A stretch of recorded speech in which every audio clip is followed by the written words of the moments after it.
You made your choice. Now the door is closed for you. The steak was perfect, medium rare, just like I'd ordered it 23 years ago on our first date at this same restaurant. The irony wasn't lost on me as I watched my wife, Lena, slice into hers with surgical precision, her manicured nails catching the candlelight. "You know what, David?" she said, not looking up from her plate. "I've been thinking. That's never good. In my experience as a construction foreman, when someone starts a conversation with "I've been thinking," you're about to get screwed without the courtesy of a heads up. "About what, honey?" I asked, taking a sip of the overpriced wine she'd insisted on ordering. The private dining room at Romano's was costing me a week's wages, but it was our 20th anniversary. Some things are worth celebrating, or so I thought. Lena finally looked up, her green eyes cold as January in Buffalo. "I'm not your property, David. I'm a successful PR executive. I make my own decisions, and I've decided we're opening our marriage." The words hit me like a sledgehammer to the gut. "What the heck does that mean?" I asked. "It means I'm tired of pretending to be the beautiful little wife," she replied. "It means I deserve better than coming home to you, watching ESPN in your work clothes." I set down my fork carefully. 20 years of marriage had taught me to recognize when Lena was building up to something nuclear. "Lena, what are you talking about?" I pressed. She smiled then, the kind of smile that probably worked wonders in her boardroom, but made my blood run cold. "It means I'm not asking for permission anymore." That's when Eddie walked in.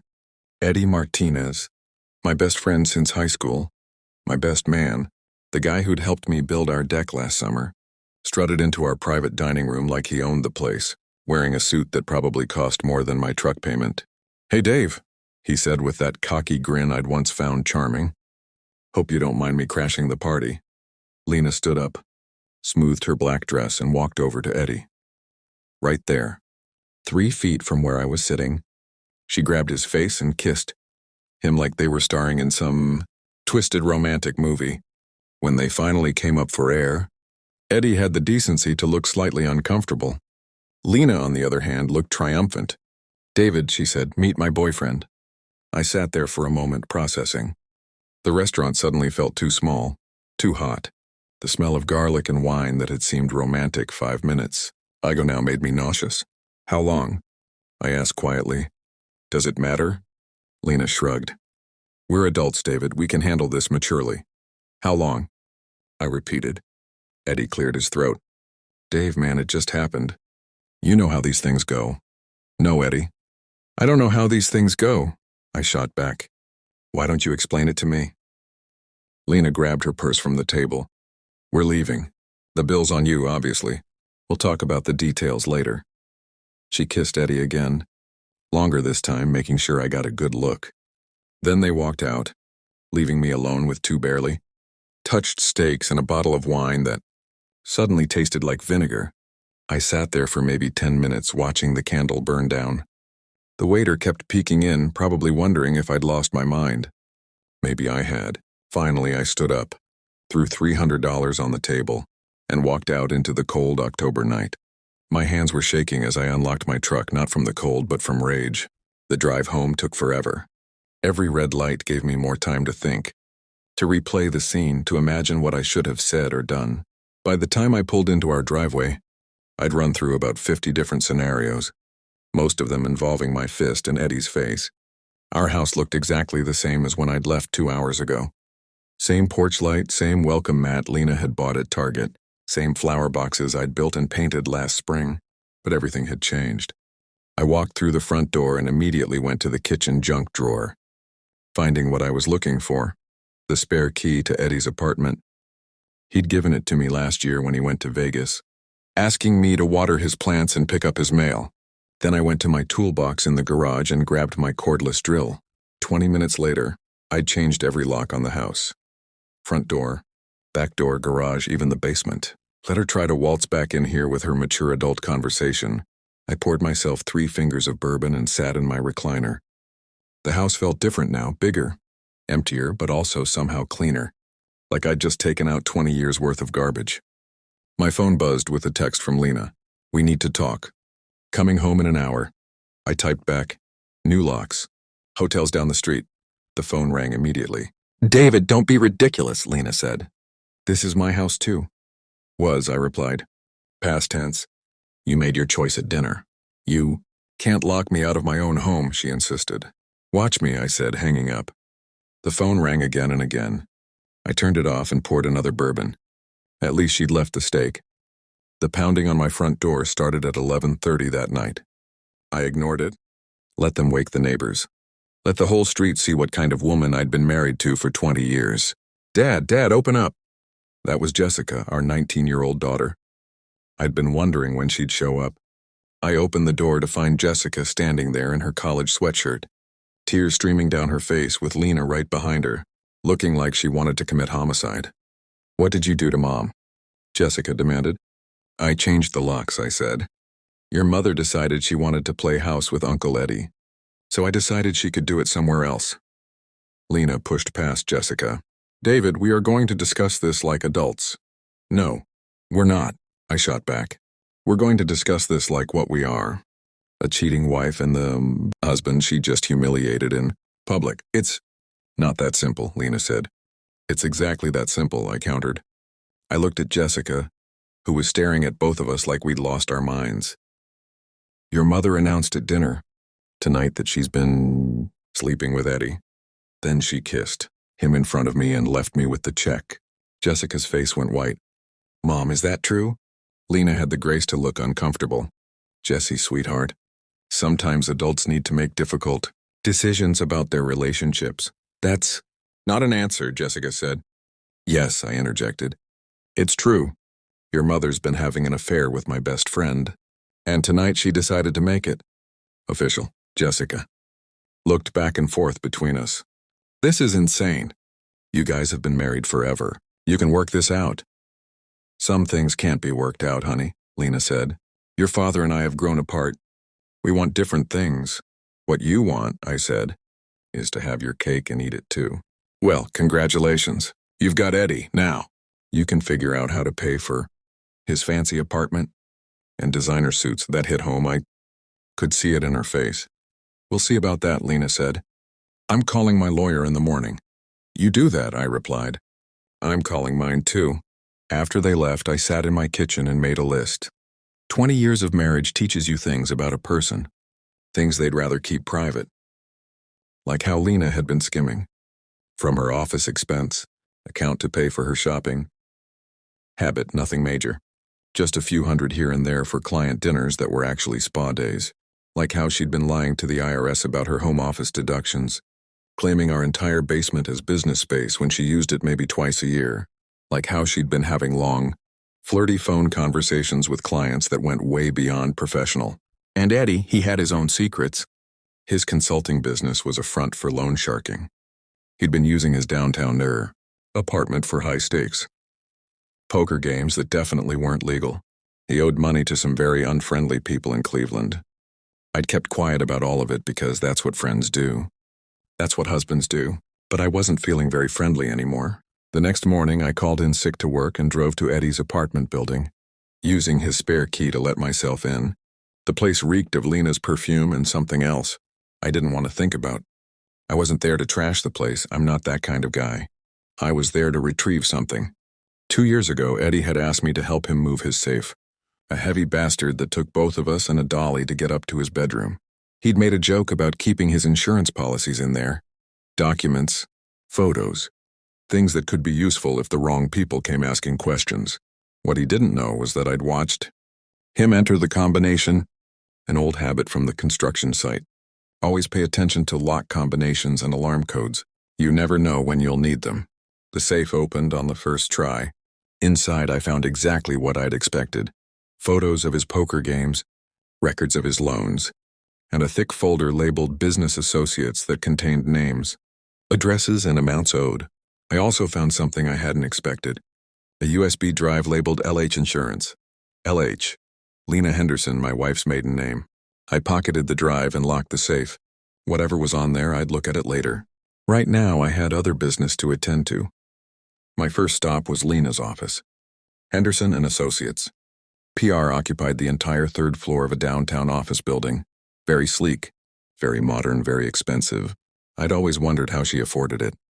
I didn't go up. Instead, I sat in my truck across the street and waited. At 12:15, Lena emerged with two other women I recognized from office parties, heading to lunch, probably to discuss how to handle the David situation. I followed them to their usual spot, an upscale bistro 3 blocks away, and found a parking spot with a clear view of their table by the window. Then I made some phone calls. The first was to Lena's biggest client, a local politician running for mayor, very family values, very concerned about image. Mr. Patterson, this is David Henderson, Lena's husband. I thought you should know that my wife has been having an affair with her business partner. I'm not sure if this affects your campaign, but I thought you deserved a heads up before it becomes public knowledge. The second call was to the wives of Lena's other major clients. Amazing how quickly word spreads in a small business community. The third call was to Eddie's landlord. Turns out running illegal gambling operations is a lease violation. Who knew? By the time Lena got back to her office, her phone was ringing off the hook. My phone rang at 3 hours. What did you do? Lena's voice was shaking with rage. I told the truth, I said. Isn't that what you wanted? No more pretending. You vindictive son of a bitch, she spat. You're trying to destroy my business. I'm not trying to destroy anything, I replied. I'm just making sure people know what kind of person they're dealing with. David, I swear to God, if you don't stop this right now. You'll what? I interrupted. Leave me? Sleep with my best friend? Too late, honey. You already played those cards. I hung up and poured myself a beer. It was only 3 in the afternoon, but I figured I'd earned it. The real fun started that evening. Eddie showed up at my house at 8, pounding on the door like he was trying to break it down. I watched him through the peephole for a minute, enjoying the show. His face was red, his usually perfect hair was messed up, and his expensive suit was wrinkled. I opened the door but left the chain on. We need to talk, he said. No, we don't, I replied. Dave, come on, man. This is getting out of hand. Is it? I said, because from where I'm standing, it's just getting started. I closed the door and went back to my beer. The pounding continued for another 5 minutes, then stopped. Through the window, I watched Eddie get into his BMW and screech out of my driveway. My phone rang immediately. David. Lena's voice was cold, controlled, using her business voice, the one she used with difficult clients. We need to discuss this situation rationally. What situation is that? I asked. You know exactly what situation. You cost me 3 clients today. I didn't cost you anything, I said. Your choices cost you those clients. My personal life has nothing to do with my professional capabilities, she insisted. Tell that to Mayor Patterson, I replied. He seemed to think it had everything to do with his family values. Campaign, silence on the other end. Then, what do you want, David? I want my wife back, I said. The one I married 20 years ago. The one who loved me instead of my bank account. But she's gone, isn't she? So I guess I want the next best thing, which is justice. I hung up and plugged in the USB drive I'd taken from Eddie's safe. What I found there made my blood run cold. Dozens of photos of Lena and Eddie. Obviously taken without her knowledge, Lena changing clothes, Lena in the shower at what looked like a hotel room, Lena sleeping, and videos of Lena and Eddie together. Intimate moments that should have been private, all time-stamped, all carefully cataloged. Eddie hadn't just been sleeping with my wife. He'd been documenting it, probably for blackmail or maybe just for his own sick pleasure. I sat there staring at the screen for a long time. This changed everything. Lena might be a cheating wife, but she was also a victim. Eddie was worse than a homewrecker. He was a predator. But that didn't mean I was going to go easy on either of them. I copied everything to my own drive, then did something that felt both wrong and absolutely necessary. I uploaded the most damaging photos to a file-sharing site and emailed the link to Eddie with a simple message. Stop calling me or these go public. Then I made another call. Tony, it's Dave Henderson. Yeah, I know it's late. Listen, you still work for the building inspector's office? I've got a tip for you about some illegal modifications at 1247 Riverside Drive, apartment 12B. Eddie's apartment had been extensively remodeled to accommodate his poker games, soundproofing, extra electrical work, modifications to the ventilation system, all done without permits, all violations of city code. By morning, Eddie would have bigger problems than his love life. But I wasn't done.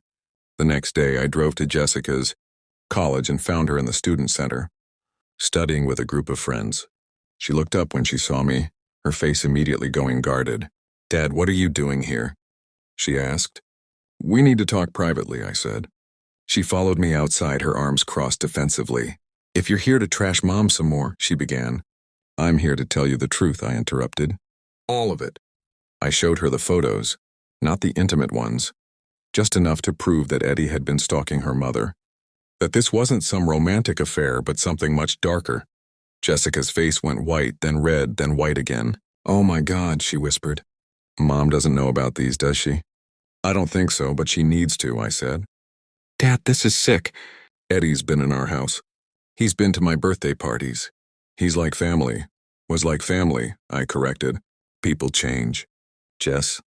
Or maybe they just show you who they really were all along." She was crying now, quiet tears that broke my heart. "What are you going to do?" she asked. "I'm going to protect our family," I said. "What's left of it?" That afternoon I called Lena. "Meet me at Romano's, same private room. 1 hour. "David, I don't think," she started. "1 hour, Lena," I interrupted. "Trust me, you want to hear this." She was already there when I arrived, sitting in the same chair. She'd occupied 3 nights, ago when she'd blown up our marriage. She looked tired, older somehow. Her perfect makeup couldn't hide the stress lines around her eyes. "What's this about?" she asked. I slid the USB drive across the table. "Your boyfriend's insurance policy," I said. She picked it up, frowning. "What is this?" "Eddie's been filming you, photographing you, documenting your entire affair," I explained. The color drained from her face. "What are you talking about?" "Hidden cameras in his apartment. Photos taken through windows. Videos of you sleeping," I said. "He's got everything." "Lena, everything." She stared at the drive like it was a snake. "Why are you telling me this?" she asked. "Because whatever else has happened between us, you're still Jessica's mother, and you don't deserve what he was planning to do to you." "What was he planning?" "Blackmail, probably," I said. "Maybe just sick entertainment." "Does it matter?" Lena was shaking now, her hands trembling as she set the drive down. "How did you get this?"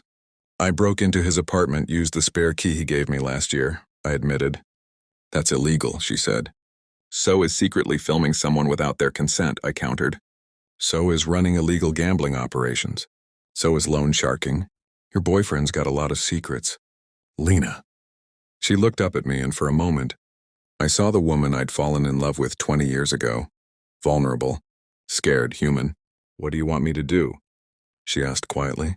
"I want you to be smart," I said. "End it with Eddie tonight. And then we're going to have a long conversation about what happens next. And if I don't, then you can figure out how to handle Eddie's blackmail on your own, because I won't be around to help." She picked up the drive and put it in her purse. "I need time to think," she said. "You've got until tomorrow night," I replied. "After that, all bets are off." I left her sitting there, staring at the candle that was burning down to nothing. Lena called me the next morning at 6 a.m. "It's done," she said, her voice hollow, exhausted. "I ended it with Eddie. How'd he take it?" I asked. "About as well as you'd expect. He tried to deny the photos at first, then he got angry. Started making threats." "What kind of threats?" "He said he'd ruin me, destroy my business, make sure everyone in town knew what kind of woman I really was." I almost laughed. "Little late for that, don't you think?" Silence on the other end. Then, "David, I think I'm in real trouble. Eddie's not just angry. He's unstable. He kept talking about how much money he'd invested in our relationship, how I owed him. Invested how? The apartment was for me," she said. "The trips, the dinners, the jewelry. He said I was his property now, that I couldn't just walk away." A chill ran down my spine. I'd known Eddie was a creep, but this sounded like something darker, something dangerous. "Where are you now?" I asked. "At the office." "I came in early to avoid him," she said. "David, I'm scared. 20 years of marriage." And I'd never heard Lena admit to being scared of anything. She was the toughest person I knew, the kind of woman who'd stare down a boardroom full of hostile executives without blinking. "Come home," I said. "We'll figure this out." "I can't. You changed the locks, remember?" "I'll change them back," I said. Another silence. "Why would you do that?" Because despite everything that's happened, I still love you, I said. And because Jessica needs both her parents alive and functional. David. I just come home, Lena. She showed up at noon looking like she hadn't slept in days. I'd already changed the locks back and had coffee waiting. We sat at the kitchen table like we had thousands of times before, but everything felt different now. Tell me about Eddie's business, I said. She wrapped her hands around her coffee mug like she was trying to warm herself. I didn't know about the illegal stuff at first. I thought he was just successful. When did you figure it out? A few months ago, men started showing up at the apartment, she said. Scary men. Eddie would send me to the bedroom while they talked, but I could hear enough. Money, debts, collections. Did he ever ask you to help with anything? Launder money through your business, maybe? Her face went pale. How did you know? Because I know Eddie and I know you, I said. What did you do for him? Nothing major, she said. Just some fake invoices, some consulting fees that didn't exist. Maybe $20,000 over the past 6 months. $20,000 enough to destroy her business and land her in federal prison if the wrong people found out. Lena, do you understand what you've done? I said. That's wire fraud. Tax evasion. If Eddie decides to throw you under the bus. He won't, she interrupted. He can't afford to. It would implicate him, too. Unless he's already planning to disappear, I said. Unless he's been setting you up to take the fall all along. The look on her face told me she'd already considered that possibility. My phone rang, an unknown number. Dave, it's Eddie. We need to talk. No, we don't, I said. Yeah, we do. Your wife owes me money. A lot of money. And if she thinks she can just walk away from her obligations, she's got another thing coming. What obligations? The apartment lease is in her name, he said. The credit card she used for our trips, those are her responsibility. The business loan I co-signed for her, that's coming due next month. I looked at Lena, who had gone white as a sheet. How much? I asked. $60,000 give or take, plus interest. Go to hell, Eddie, I said. Dave, you don't understand. This isn't just about money anymore. Your wife humiliated me. Made me look weak in front of some very important people. That's got to be addressed. Are you threatening her? I'm explaining reality, he said. Lena borrowed money from people who don't accept I changed my mind as an excuse. They're going to want their investment back one way or another. The line went dead. I looked at Lena, who was crying now. Is it true about the lease and the credit cards? She nodded miserably. He said it was for tax purposes, that it would look better if everything was in my name. And the business loan? $50,000, she said. I thought it was legitimate. I used it to expand the office, hire 2 new employees. When's it due? Next Friday. I did the math in my head. Even if we sold everything we owned, we couldn't come up with $60,000 in a week. And that was assuming Eddie's business associates were willing to wait for their money. Pack a bag, I said. What? Pack a bag. We're getting out of town for a while. David, we can't just run away. We're not running away, I said. We're buying time to figure out our next move. That's when the first brick came through our living room window. I grabbed Lena and pulled her down as glass exploded across the floor. Through the broken window, I could see a black SUV parked across the street. Back door, I said. Now. We crawled through the house on our hands and knees. I grabbed my truck, keys from the kitchen counter, and my .38 from the bedroom safe. I'd bought the gun years ago for home protection, never thinking I'd actually need it. The back door opened onto our fenced yard. I could hear voices in the front, men talking in low, urgent tones. The truck's in the garage, I whispered to Lena. We're going to run for it. Stay low. We made it to the garage without being seen. I hit the remote for the garage door and started the truck simultaneously. As the door rolled up, I could see 2 men running around the side of the house. I floored it. The truck shot out of the garage and down the driveway. In the rearview mirror, I saw the men scramble for the black SUV. One of them was talking into a cell phone. Where are we going? Lena asked. Somewhere Eddie can't find us. I took a series of random turns, checking constantly for the SUV. After 20 minutes, I was satisfied we weren't being followed. David, this is insane, Lena said. We should call the police. And tell them what? I replied. That your boyfriend's loan shark friends are after you? That you've been laundering money through your business? She didn't have an answer for that. I pulled into a motel parking lot on the outskirts of town, the kind of place that rented rooms by the hour and didn't ask questions about identification. Wait here, I told Lena. Keep your head down. I paid cash for a room and parked the truck behind the, building where it couldn't be seen from the street. The room was exactly what you'd expect. 2 beds, a broken air conditioner, and carpet that had seen better decades. Lena sat on one of the beds and put her head in her hands. How did my life become this? You made choices, I said. We both did. Now we have to live with the consequences. So what's the plan? She asked. Hide in this dump until Eddie's friends get bored and go away? The plan is to survive long enough to figure out how to fight back, I said. My phone buzzed with a text message from an unknown number. We know where you are. This ends badly for everyone if you don't cooperate. I showed the message to Lena. She read it and started crying again. They're going to kill us, aren't they? Not if I can help it, I said. I was already forming a plan, dangerous, probably illegal and almost certainly stupid, but it was the only chance we had.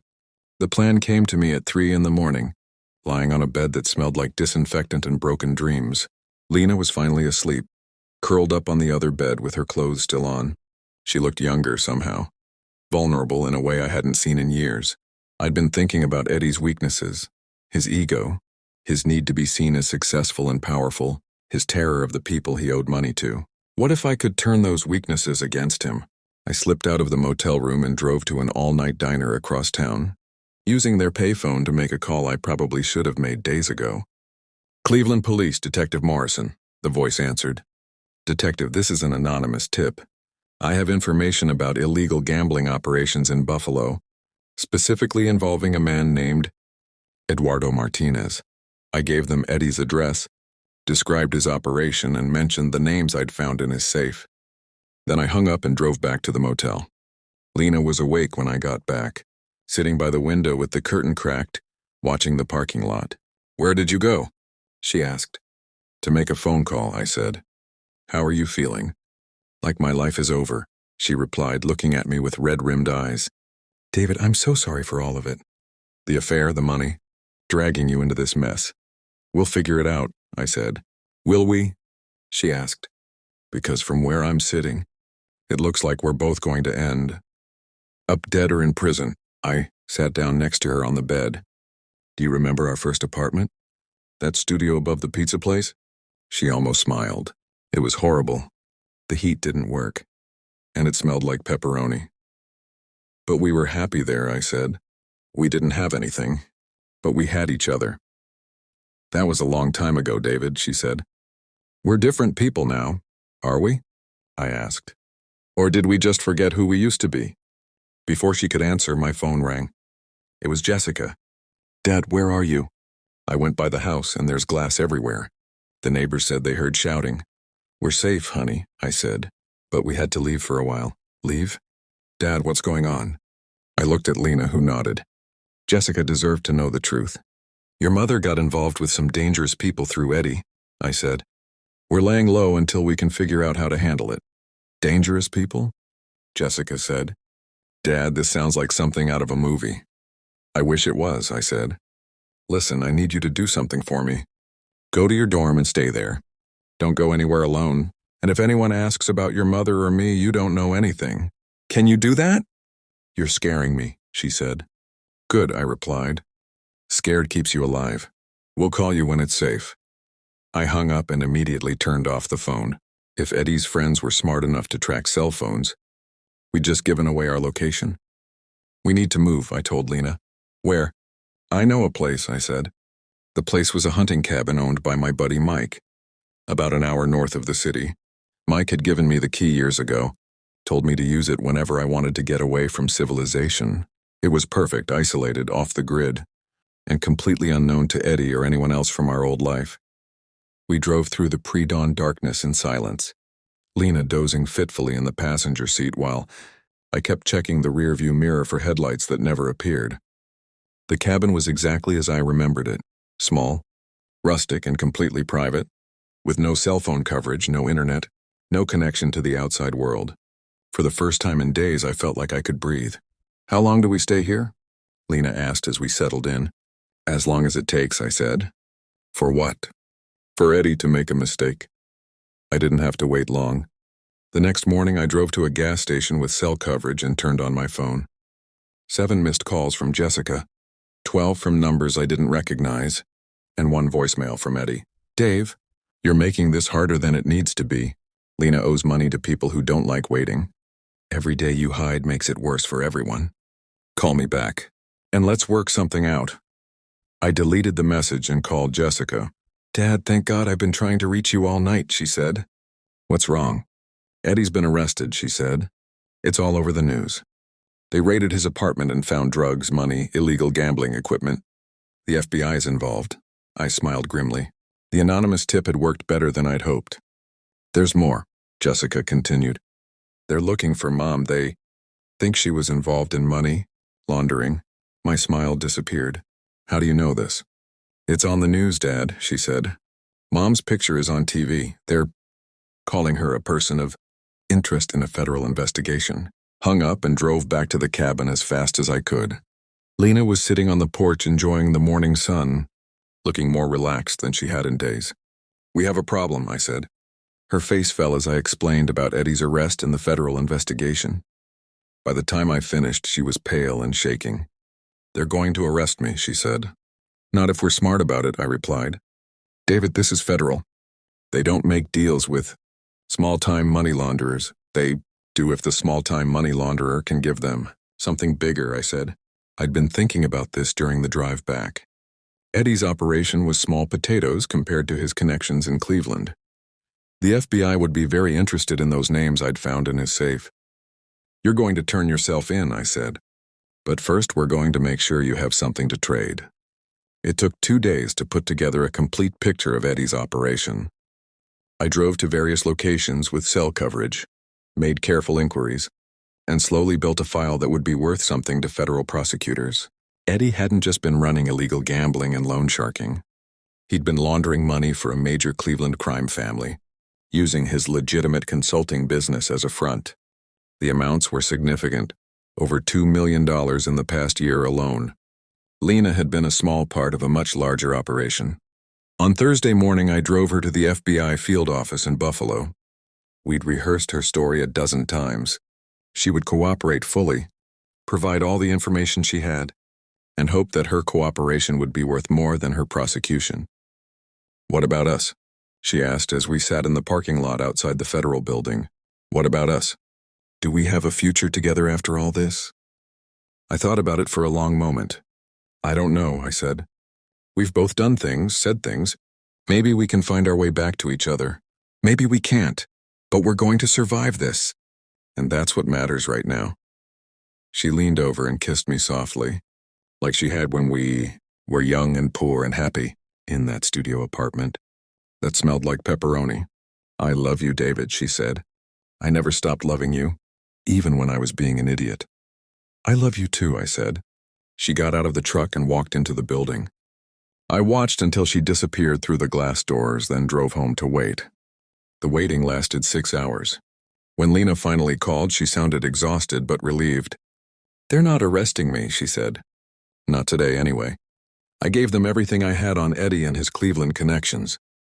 They said if the information checks out, they'll recommend minimal charges."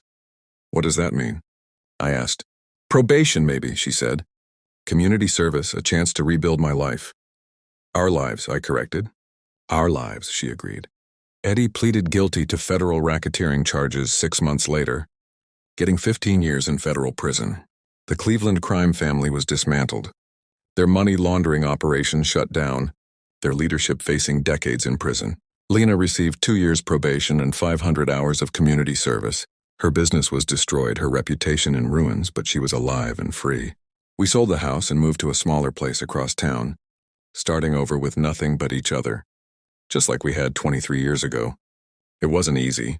Trust once broken is hard to rebuild, but we worked at it day by day, conversation by conversation. Jessica graduated from college and got a job in another state. She visits on holidays and calls every Sunday. She's forgiven us both, mostly. But she's also learned not to trust blindly. Maybe that's a good thing. As for me, I learned that revenge is a dish best served with patience and careful planning. Eddie thought he could destroy my marriage and steal my wife. Instead, he destroyed himself and gave me a chance to rebuild something stronger than what I'd lost. Sometimes late at night, I think about that dinner at Romano's, the moment when everything changed, when my life fell apart and started coming back together in a completely different configuration. I wouldn't recommend the experience to anyone, but I can't say I regret how it turned out. Lena and I are different people now, scarred, wiser, more careful with each other's hearts. We've learned that love isn't just a feeling, it's a choice you make every day, a commitment to work through the hard times instead of running away from them. We're not the same couple who sat in that restaurant 20 years ago, young and naive and certain that love would conquer everything. We're better than that. We're survivors. And Eddie Martinez, he's learning that federal prison is a lot less comfortable than his luxury apartment. I hear he's not adjusting well to the accommodations. Sometimes justice comes from the courts. Sometimes it comes from the choices people make. And sometimes, if you're very lucky and very patient, it comes from both.